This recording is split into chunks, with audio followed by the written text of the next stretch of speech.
from the 16th to 20th sloka, Bhagavan slowly opens up the Vichara Marga, the Jnana Marga, also known as the Vichara Marga, Atma Vichara. And on the 16th sloka, Bhagavan mentioned, introduces the main way of the Marga, that is leaving out externalities and focusing the mind on its own feeling of I. This is the straight, this is Unmai Unarchi, he called, this is true knowledge. So this is very important to bear in mind that there are two steps. One is to leave out thinking of externalities, which is also known as Vairagya. Don't think about anything, any second person, third person. And when we mean second person, we have already seen, it includes our own body, our own senses, our own mind, our own intellect, and all that. So all these are second person because all these are our belongings.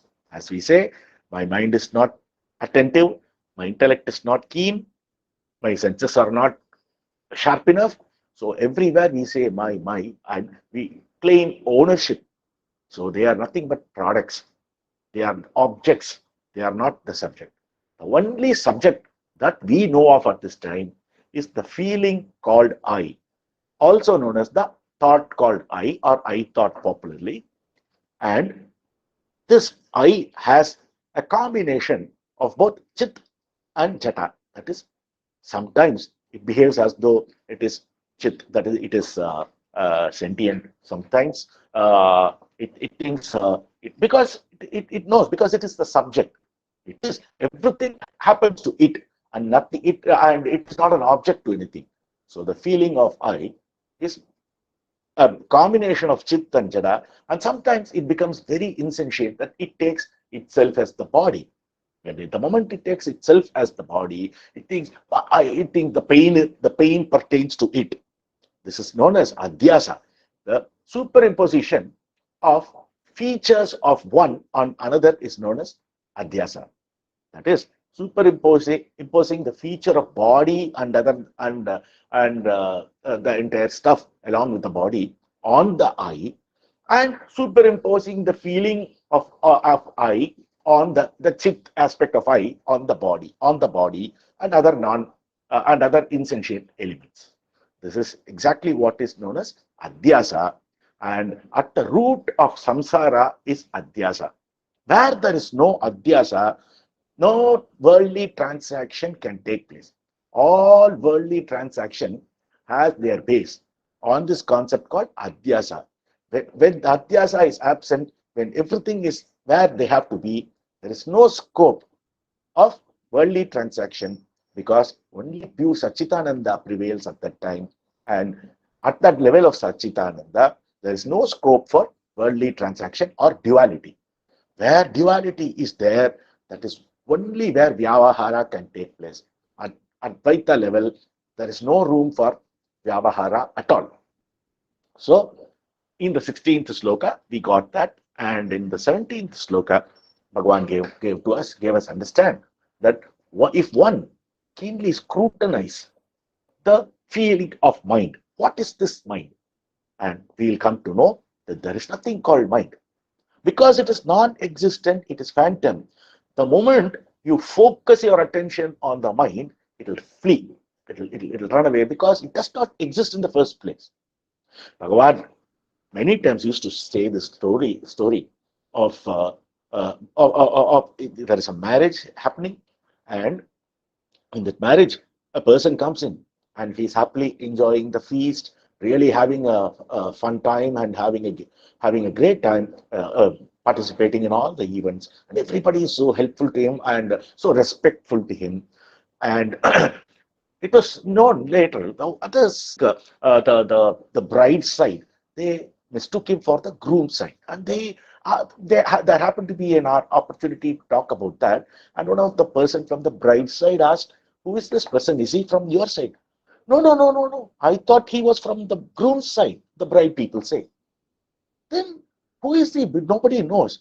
So now some amount of suspicion takes place, and they want to find that person and really understand what's happening.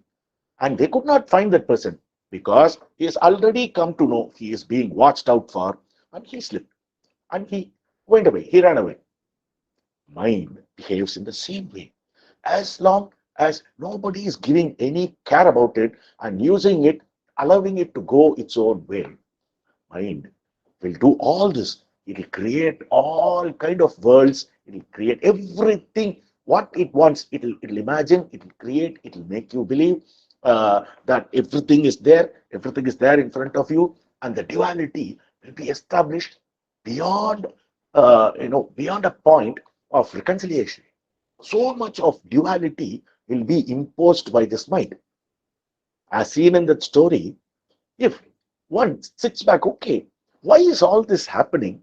Bhagavan has told in the 18th sloka, scrutinize and try to find out what this mind is. At the time, like the person in the marriage who ran away when he came to know that people are trying to find who he is, the mind will run away. This is what is the essence of the 17th sloka. So, why did this mind survive and create all this fortress called this world and all the duality? Because nobody bothered to investigate as to what the mind is. The moment the vichara starts, the mind is going to slip out. And Bhagavan says, when you do that, you're going to find out there is nothing called mind. And this is the direct path of investigation, of vichara, according to how Bhagavan is teaching us. So, we have to, after leaving all the externalities and focusing on insight, we have to find out what this mind is, and we will come to know that there is nothing called mind. And in the 18th sloka, he says, even when we know that there is nothing called mind, we are so used to it because for from birth to birth to birth, hundreds of birth, thousands of birth, we have been associated with this mind.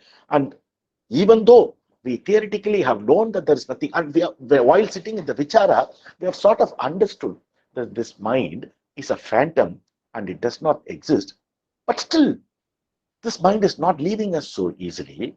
So, mind, in the 18th sloka, Bhagavan says, what is mind? Okay, even conceding that there is something called mind for you to believe, that mind is nothing but a bundle of thoughts, a multitude of thoughts. Thoughts constitute mind. And of all the thought called I am this body is the first thought. The moment from the pristine pure eyes called Satchitananda, a spark called I comes out, an individualized spark. And we all know when a spark comes out from a big flame, the lifespan of the spark is going to be very, very little when compared to the flame. The flame is going to be forever. I mean, when we talk about the flame, it's an object, but for example's sake, so we have to limit it to the example. As long as there is fuel, the flame is going to be there. But the spark, as soon as it comes, it's going to be there for a very little fleeting time, and it's going to vanish. This spark is nothing but the I that is individualizing itself, separating itself from the pure Satchitananda, and thinks that it is its own. It completely forgets about the burning flame from where it emanated, and it thinks it has got its own right. It's created its own universe, everything, and it picks up a body, and it says, "This body is me," and it creates everything external, and it thinks anything outside the boundary of this body is not me. A person opposite to me is him. A thing opposite to me is the thing, not me. So a complete shrinking has taken place from the Akhanda Brahma, Akhanda Parabrahma. And that first thought that comes out, after it comes out as a spark, is a thought called I am the body. The I thought. The I thought and I am the body thought are one and the same. They just come immediately, they come together. There is no separation. So, when this I am the body thought has come about, the mind has restricted itself to the body, to the level of the body. And so the root called, so according to Bhagavan, when we do vichara, there is no need for you to keep on eliminating, I am not this, I am not this, I am not this, and step by step and going forward. Instead, He says, there is a big tree, and if you ought to get rid of the tree, normally we do break the branches, break and all that we do for the sake of convenience. But if you have the option of using a very big equipment, a very big machine, and just uprooting the tree from the root, then you don't need to do all this, pulling away of the branches and other things. Similarly, you don't need to keep eliminating, I am not this, I am not this. There are thousands and thousands of not this, and we'll keep spending all our time in focusing on not on what we are not. And the more our thought goes to what we are not, even for the sake of elimination, that thought is going to flourish. Bhagavan used to say, when taking the medicine, don't think of the monkey. It will have ill effect, he says. So this person comes, he takes the medicine in hand. What does the doctor say? Don't think of the monkey. The moment he says, don't think of the monkey flourishes in his thought. Similarly, you want to eliminate saying, I am not this or I am not this, I should not do this or whatever, that is going to flourish. This is why we find it very difficult to give out habits. What let us say, I have a habit of doing something which is not interesting to me, which I know I should give up. The more I think about giving up the thought, that thought is getting flourished, because we are watering the thought and nourishing the thought by thinking about it. Our ultimate intention is to eliminate, but that is not happening. We are only making it grow. Bhagavan says, but in this case, if we want to give up something, don't bother about that for that. Instead, develop some other better habit, what you need to develop, and start focusing on that. Let that habit flourish. And it will come to a point where this habit which we want to shun, we are not giving much attention to it. So anything that is not got attention will fade away. This is vichara. So it will go. So Bhagavan says, instead of saying, don't think of monkey while taking medicine, he says, think of elephant and take the medicine.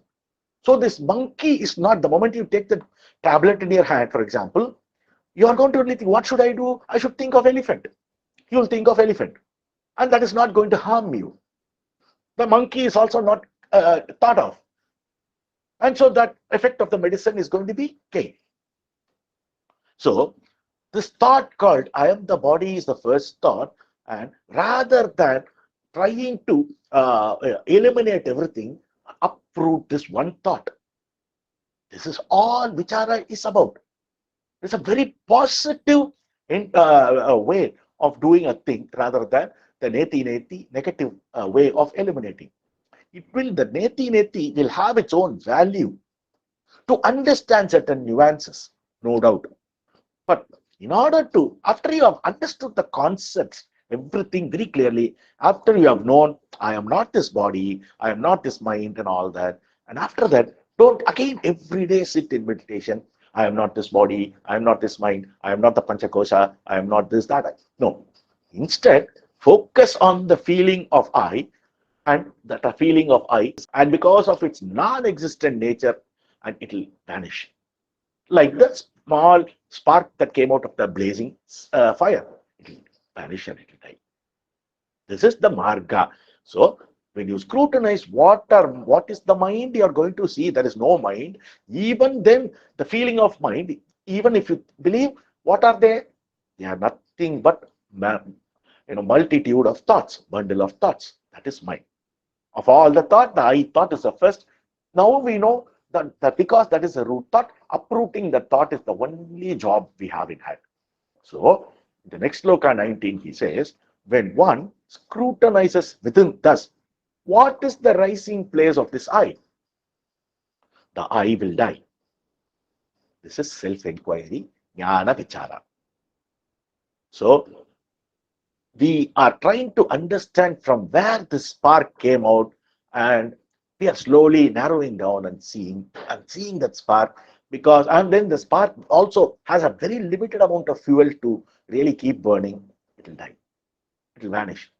and the ash or remnant will fall on the flame. Similarly, we have been seeing the example of rope and the snake also. The snake, when scrutinized properly, is going to be resulting in the rope. So, in this song, he says, when one scrutinizes within, what is the rising place of the eye? That is, the rising place of the eye and the original eye, they both are actually one and the same. It is only a feeling of, because of ignorance, a feeling that there is an individual eye. So even when we take the example of spark coming out, we got to take it for the sake of example and not practicalize and not make it very practical in that sense.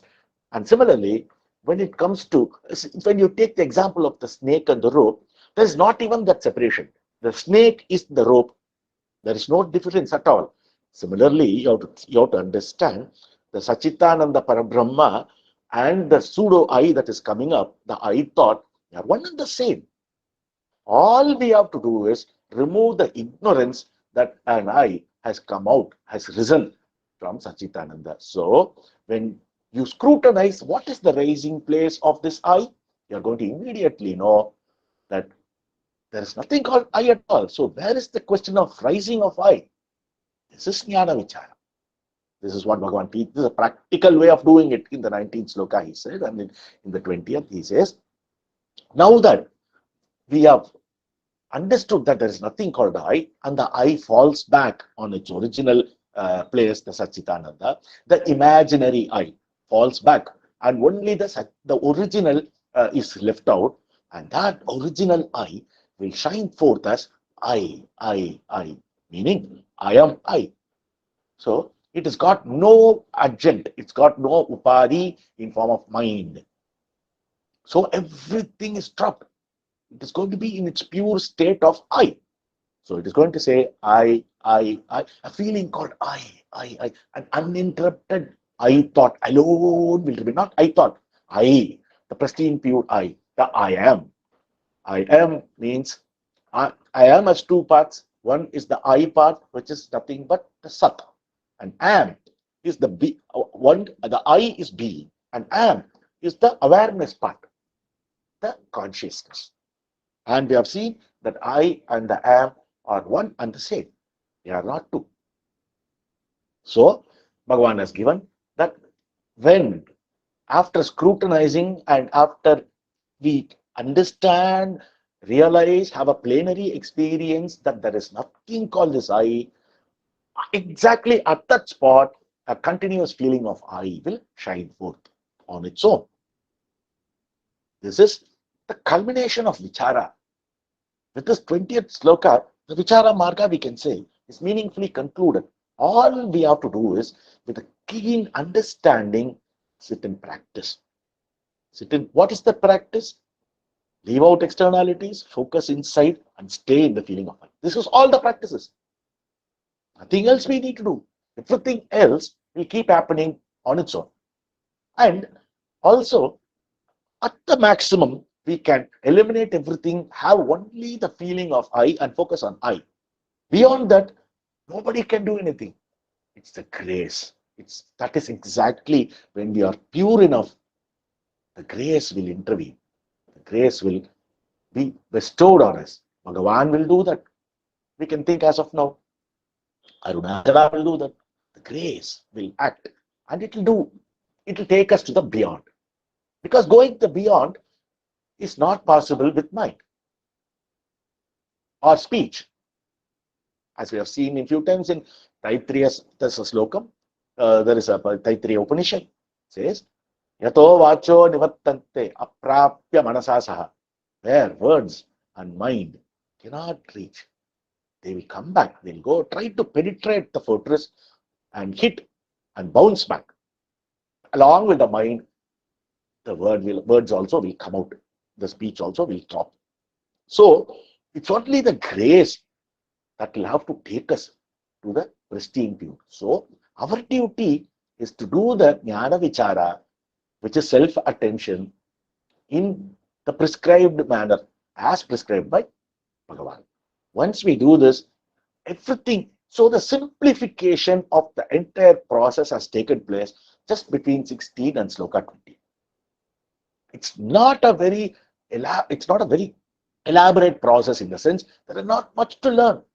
You don't need to learn volumes. We know we are seeing here each line contains each sloka contains 2 lines, and we're talking about 5 slokas. And the sum and substance of the vichara is completed.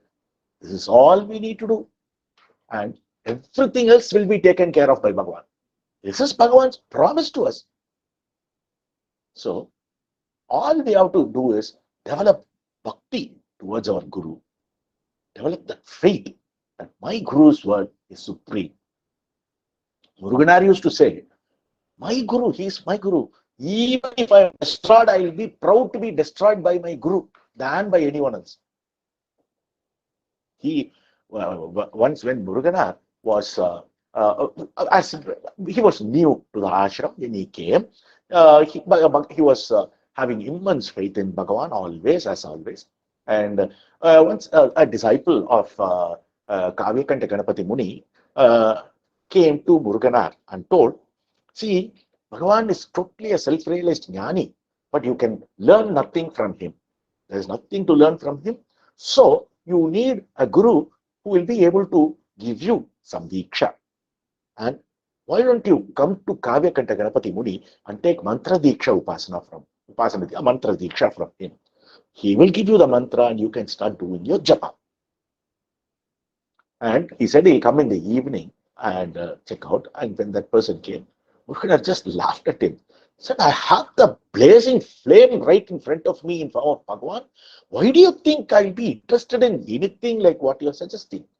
And he said, whether this Bhagavan is able to teach me anything or not, I have no problem about it. It's Bhagavan's wish that is important to me. Even if I am destroyed, I'll be destroyed by Bhagavan. He knows for sure that Bhagavan will not do that, but his faith in that Guru is so strong.